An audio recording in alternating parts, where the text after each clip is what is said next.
Hello, हाय, नमस्कार। मैं हूं सौरभ चंद्र केसरी और अपने यूट्यूब चैनल में आपका स्वागत करता हूं।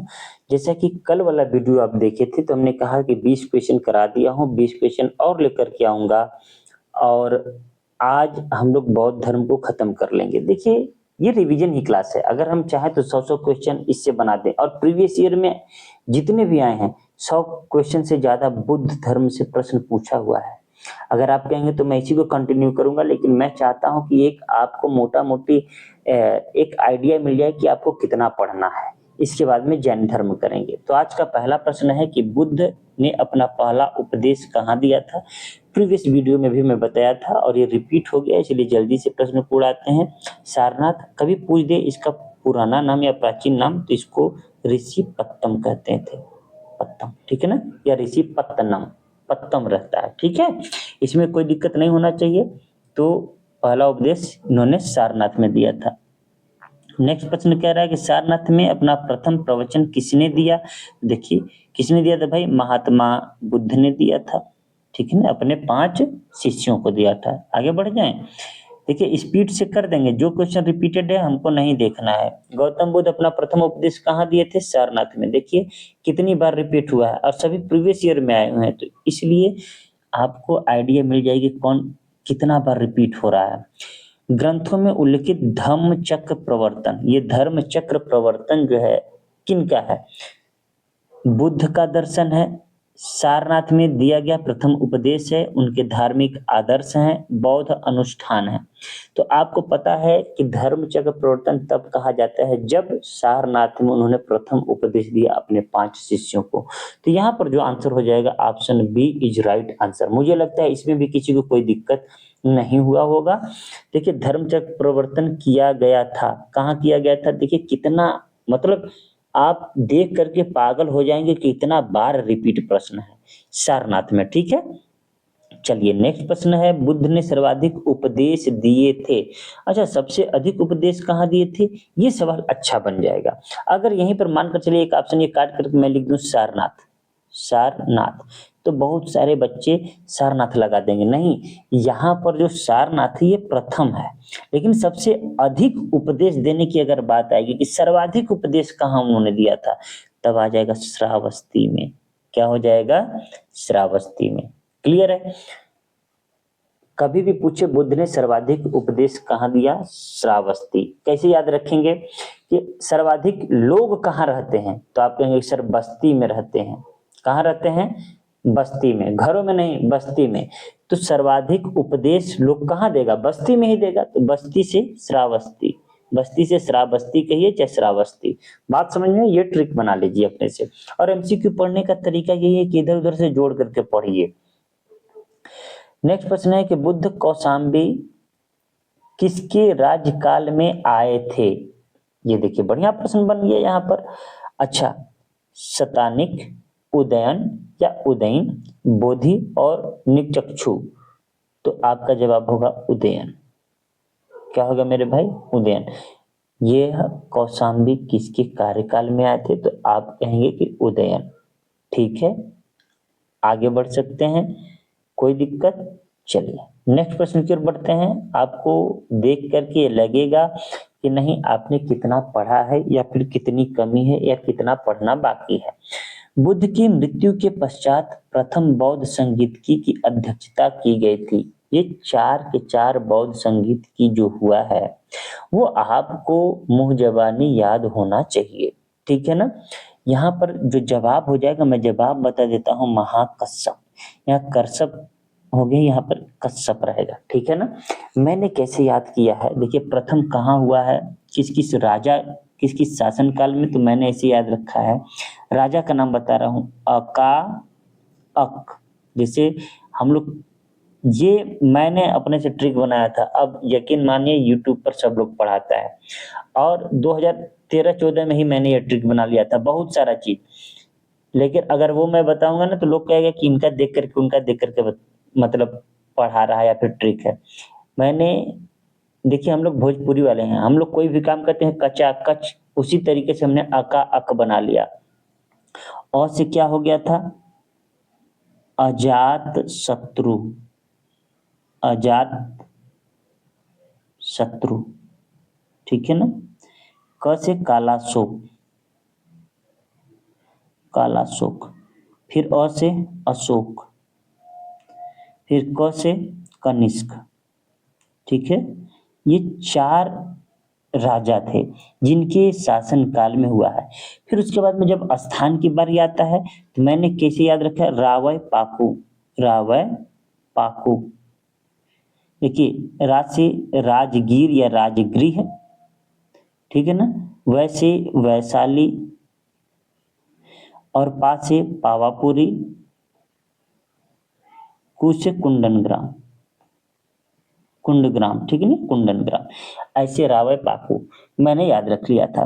अच्छा ठीक है, अध्यक्षता किसने की थी, अब अध्यक्षता की मैं बात कर रहा हूं। अध्यक्षता आप चाहें तो लिख सकते हैं, मैंने मासूम याद रख लिया था, मासूम, ठीक है ना। और बाद में वसुमित्र को रट लिया था, वसुमित्र, ठीक है ना। वसु लिखा गया, वसुमित्र है। अब म से हमने क्या लिखा था, महाकश्यप। अब जिसको याद हो तो अच्छी बात नहीं है तो अपने से कर लेना, शुभकामी या सबकामी, शुभकामी, ठीक है ना, या सबकामी। याद हो पा रहा है या फिर मैं फर्जी ही पढ़ा रहा हूं, ठीक है। अब इनका क्या, मोगलीपुत्तिस, तीसरा वाला, ठीक है ना। और चौथा वाला वसुमित्र। इस तरीके से मैंने क्या कर लिया था, अच्छे से याद कर लिया था। एक बार आप किताब देख लीजिएगा और आपको भी, मुझे उम्मीद है, याद हो जाएगा। नेक्स्ट प्रश्न की ओर बढ़ते हैं। प्रथम बौद्ध परिषद का संचालन निम्नलिखित में से किस एक ने किया था। देखिए मोगलीपुत्तिस हमने अभी, पता है इसमें बस पुत्र दिया है, मतलब अभी हमने नाम लिया था ना। अभी देखिए इसका आंसर क्या है, अब ये मत सोचिएगा कि मैं मोगलीपुत्तिस बता रहा हूं तो वही आंसर हो जाएगा। उन चारों का नाम मैंने बताया कि म से मोगलीपुत्तिस। अच्छा, तो ये प्रथम बौद्ध परिषद अभी अभी जस्ट पढ़ाए हैं, उसमें कौन थे, महाकश्यप थे। तो क्या कोई डाउट होगा क्या, नहीं। हमने क्या पढ़ाया था, मासूम या मसूम, मासूम, वो से वसुमित्र, माँ से महाकश्यप हो गया, सु से शुभकामी, म से मोगलुपुत्तिस, ठीक है ना। और व से वसुमित्र, वसुमित्र लिख देता हूं। ये चौथे थे। ये कौन थे, अब मोगलीपुत्तिस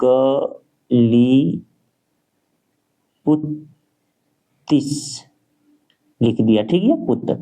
माँ से महाकश्यप, सु से शुभकामी लिख दिया ना। तो प्रथम बौद्ध की बात आएगी तो महाकश्यप, द्वितीय की आएगी तो शुभकामी, तृतीय की आएगी तो मोगलीपुत्तिस, चतुर्थ की आएगी तो वसुमित्र। मुझे लगता है कि आपको यह बेहतर तरीके से याद हो गया होगा। नेक्स्ट प्रश्न है, सप्तपर्णी लिखा है, सप्तपर्णी गुफा कहाँ स्थित है, यही आपसे प्रश्न पूछ रहा है। सप्तपर्णी ऑप्शन है सांची में, नालंदा में, राजगृह में और पावापुरी में। तो ये आपको जवाब देना है राजगृह में। राजगृह में कौन सा गुफा है, तो सप्तपर्णी गुफा है। कौन सी गुफा है मेरे भाई, सप्तपर्णी गुफा। कोई दिक्कत नहीं आनी चाहिए। देखिए जब प्रथम बौद्ध संगीतकी की बात आती है तो बुद्ध की मृत्यु के तत्काल बाद राजगृह में, इस राजगृह की सप्तपर्णी गुफा में ही हुई थी क्या, प्रथम बौद्ध संगीतकी। और इस संगीतकी की अध्यक्षता किसने की थी, महाकश्यप। शासक कौन था, अजातशत्रु। कोई दिक्कत, आगे बढ़ जाए। चलिए नेक्स्ट प्रश्न है, ये कंसेप्ट है कि कहाँ हुआ था। तो आपका जवाब होगा कि सर राजगृह में। राजगृह के कहाँ, सप्तपर्णी गुफा में स्थित, ठीक है। तो ये सब क्या होगा कि आपका जो प्रश्न है वो डाउट से दूर हो जाएगा। इसलिए किताब पढ़ना जरूरी है। यूट्यूब देखिए लेकिन किताब जरूर पढ़िए, बिना किताब का सिलेक्शन नहीं होगा, ठीक है। भगवान बुद्ध के महापरिनिर्वाण के बाद पहली बौद्ध संगीत की कहानी रटा रटा गया राजगीर, राजगृह, कुछ भी कहिए, सप्तपर्णी गुफा। तो कोई डाउट नहीं है, आगे बढ़ते हैं। जो क्वेश्चन रिपीट होगा तुरंत आगे बढ़ जाएंगे। कश्मीर में कनिष्क के शासनकाल में जो बौद्ध संगीत की आयोजित हुई थी उसकी अध्यक्षता, अभी मैंने बताया तो मुझे लगता है आपको रटा गया होगा, घोर कर पी गए होंगे, वसुमित्र। बोलिए हाँ, रावय पाकू, अका अक, और मासूम, व लास्ट है वसुमित्र, ठीक है। कोई दिक्कत? रावय पाकू, कु से क्या है? कुंडल वन, कि कुंडल ग्राम हमने बताया था, कुंडल वन है, ठीक है ना। इधर उधर देखिए, पढ़ाते पढ़ाते क्या होगा कि जुबान फिसल जाएगा। कुंडन ग्राम किससे संबंधित है? तो आप कहेंगे महावीर स्वामी से। हमने कुंडन ग्राम बोल दिया होगा, मुझे ऐसा फील हो रहा है, कुंडल वन है, ठीक है ना। अंतिम बौद्ध संगीत की कहाँ हुई थी? रावय पाकू, कु से कुंडल वन, ठीक है। तो इसीलिए मैंने कहा कि आप देख लीजिएगा, अगर एग्जाम में आएगा तो मैं जैसे याद किया हूँ ऑप्शन देगा ही, मैं उससे सवाल को उड़ा दूंगा, ठीक है। तो नेक्स्ट प्रश्न की ओर बढ़ते हैं। नेक्स्ट क्या है? कह रहा है बौद्ध धर्म की महायान शाखा औपचारिक रूप से किसके शासन काल में प्रकट हुई? बेहतरीन प्रश्न है। मैं बता दूं कि बौद्ध बाद में पहले क्या हो गए, दो भागों में विभक्त हो गए। एक हो गए हीनयान, हीनयान, और एक हो गए महायान। बाद में आपको यह भी मिलेगा मेरे भाई, एक नई शाखा मिल जाएगी, वज्रयान, ठीक है ना। लेकिन ज्यादा चर्चित कौन है? यही दोनों है कि बौद्ध धर्म कितने भागों में बट गया, तो सवाल में आंसर भी दो ही देना है। बाद में कितने में बट गया तब कहना है तीन में। महायान मले थे तो बौद्ध मतलब भगवान बुद्ध के मूर्ति पूजा करते थे, और ये मूर्ति पूजा नहीं करते थे, हीनयान मूर्ति पूजा नहीं करते थे, ठीक है ना। और यह जो है कनिष्क के शासन काल में यह दो भागों में विभक्त हो जाते हैं, याद रह जाएगा। देखिए ये एएस के बहुत पुराना सवाल पूछा है, लेकिन मैं पूरा नहीं लिखा हूँ। बीपीएससी में भी पूछा है, यूपीपीसीएस में भी पूछा है, टीजीटी में भी पूछा है, पीजीटीबी में भी पूछा है, मतलब कई बार यह प्रश्न पूछा हुआ है। मैंने एक बार लिख दिया तो ये मत सोचिएगा बहुत पुराना आया है। अरे भाई ये रिपीटेड प्रश्न है, कई बार आता है और कई बार आएगा, और अगली बार आपके एग्जाम में छप सकता है। नेक्स्ट प्रश्न की ओर बढ़ते हैं। इसका आंसर समझ गए कि कनिष्क के शासन काल में, ठीक है मेरे भाई। कह रहा है कनिष्क के शासनकाल में बौद्ध सभा किस नगर में आयोजित की गई थी? कनिष्क के शासनकाल में, अब बताइए आप। अभी हमने बताया कुंडल वन, कुंडल वन, और कुंडल वन कहाँ है ये भी हमने बताया, कश्मीर, ठीक है। और कश्मीर आपके ऑप्शन सी में दिया हुआ है, तो मुझे नहीं लगता है कि किसी को कोई दिक्कत हुआ होगा इस सवाल में। तो अब आगे बढ़ जाते हैं, नेक्स्ट प्रश्न की ओर बढ़ते हैं। जल्दी जल्दी खत्म कर रहे हैं अपने 40 प्रश्नों की ओर बढ़ रहे हैं हम लोग। किस शासनकाल, किस शासक के काल में चतुर्थ बौद्ध संगीत की हुई? तो रटा रटा है भाई, कनिष्क क्यों हम दूर जाएं, आगे बढ़ जाते हैं। कश्मीर के कुंडल वन में किसकी अध्यक्षता में? वसुमित्र की अध्यक्षता में। नेक्स्ट प्रश्न है, कह रहा है कि चतुर्थ बौद्ध संगीत की परिषद हुई थी। देखिए फिर बार बार पूछा, एक ही प्रश्न को कितनी बार पूछ रहा है, ठीक है ना। तो कनिष्क के शासनकाल में। आगे बढ़ जाते हैं। निम्नलिखित में, अब देखिए इनमें से किस शासक के चतुर्थ बौद्ध, देखिए फिर रटा गया ना, चतुर्थ बौद्ध संगीत की जहां आएगा कनिष्क मार के आगे बढ़ जाएंगे। हमने कहा ना एक ही प्रश्न कितनी बार रिपीट हुआ है, इतनी बार रिपीट हुआ है कि आपको रटा जाएगा सवाल कहाँ से फंस रहे हैं। नेक्स्ट प्रश्न है, कह रहा है निम्नलिखित पर विचार कीजिए। बुद्ध में देवत्वारोपण, बोधिसत्व के पथ पर चलना, मूर्ति उपासना तथा अनुष्ठान, उपरयुक्त में कौन सी विशेषता महायान बौद्ध से है? अभी अभी हमने बताया कि दो प्रमुख था, एक था हीनयान, हीनयान, और एक था महायान। महायान वाले क्या करते थे मेरे भाई? मूर्ति पूजा करते थे। अभी बताया ना, हीनयान वाले मूर्ति पूजा नहीं करते थे। तो यहाँ पर एक बात तो स्पष्ट है कि मूर्ति उपासना का ऑप्शन 3 वाला तो सही है, इसमें 3 नहीं दिया है, इसमें 3 नहीं दिया है, 2 एलिमिनेट हो गए। आगे पढ़ते हैं। बुद्ध में देवत्वारोपण और बोधिसत्व के पथ पर चलना, तो 100% के बोधिसत्व के पथ पर चलने की बात करते थे। इसका मतलब 2 और 3 भी सही है, 2 ऑप्शन मिल रहे हैं। और आपको पता है कि बुद्ध में देवत्वारोपण था, तो यहाँ पर हमारा जो ऑप्शन हो जाएगा वो डी हो जाएगा। मैं इसलिए एलिमिनेट करना सिखा रहा था, कभी कभी ऐसा हो जाता केवल 1 और 3 देता, समझ रहे हैं। तो 2 ही ऑप्शन पढ़ने से हमारा काम चल जाता, लेकिन यहाँ तो हमें डिटेल में पढ़ना पड़ेगा, ठीक है ना। अच्छा, ये जो बुद्ध में देवत्वारोपण का मतलब क्या है? तो जो महायान बौद्ध होते थे वो उनका मत था कि बुद्ध में वो देवत्व है, वो बुद्ध के देवत्व में विश्वास करते थे कि मतलब बुद्ध क्या है, भगवान है, देवता है, इसलिए उनके मूर्ति को पूजा जाता था। ठीक है ना? तो वही है कि कभी अगर पूछ दे तो वही चीज करना है कि बुद्ध के देवत्व में विश्वास कौन करता था, तो महायान वाले, अर्थात बुद्ध में देवत्वारोपण, बुद्ध में ही देव का आरोपण हो चुका है। ठीक है? और बुद्ध के अनेक अवतारों और रूपों में विश्वास करते थे। कौन? महायान अनुयायी। ठीक है? आगे बढ़ जाएं।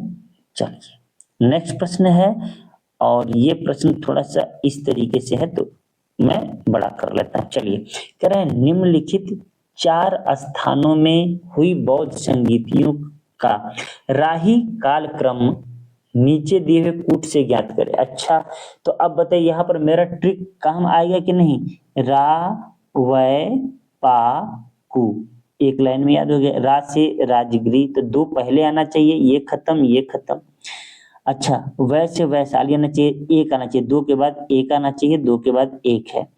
पा, पावापुरी, यहाँ पाटलिपुत्र दे दिया है।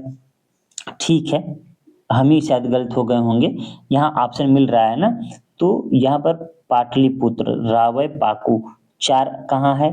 तो यहाँ पर 4 है, ऑप्शन डी हो गया आंसर। देखिए उस ट्रिक से ही मैंने कर लिया, लेकिन क्या था कि भूल गया था भाई। ठीक है ना? तो रावय पाकू से क्या हो जाएगा?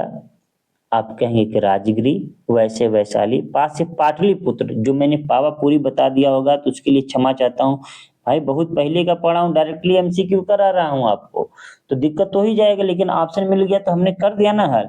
रावय पाकू, देखिए कुंडल ग्राम था तो मैंने कुंडल 1 कुछ बता दिया था, इस तरीके से कर गया, कुंडल 1 था तो कुंडल ग्राम बता दिया, तो कंफ्यूजन थोड़ा बहुत हो गया है। नेक्स्ट टाइम ऐसा नहीं होगा, मैं पढ़ लूंगा, पढ़ करके ही पढ़ाऊंगा। ठीक है? चलिए नेक्स्ट प्रश्न की ओर बढ़ते हैं। इसका सही आंसर मैंने आपको दे दिया है। नेक्स्ट प्रश्न है, और आप आज का अंतिम प्रश्न है, द्वितीय बौद्ध समिति का आयोजन कहाँ हुआ था? तो रा वै पाकू, वैसे Vaishali, option B is right answer.